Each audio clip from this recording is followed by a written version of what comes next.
18 जुलै ते 28 जुलै दरम्यान कोणत्याही गावात त्याच्यातून वंचित राहणार नाही. म्हणजे दोनदा पाऊस येऊन जाईल म्हणून मराठवाड्यातल्या प्रत्येक गावातल्या लोकांनी लक्षात घ्यायचं. म्हणजे दोनदा पाऊस तुमच्या गावाला येणार हे लक्षात घ्यायचं. त्याच्यानंतर पश्चिम महाराष्ट्रात देखील 18 ते 28 जुलै दरम्यान दोनदा पाऊस चांगला पडणार आहे म्हणून हे अंदाज लक्षात घ्यायचा.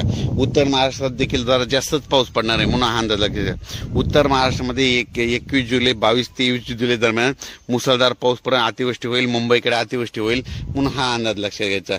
सांगायचं झालं तर राज्यामध्ये सर्वत्र 18 जुलै ते 28 जुलै दरम्यान सर्वत्र मध्ये दररोज वेगवेगळ्या भागात पाऊस पडणार, प्रत्येक गावामध्ये पाऊस दोनदा येऊन जाणार आहे म्हणून हा अंदाज लक्षात घ्यायचा. अचानक वातावरण बदल झाला तर परत एक मेसेज दिला जाईल. राज्यात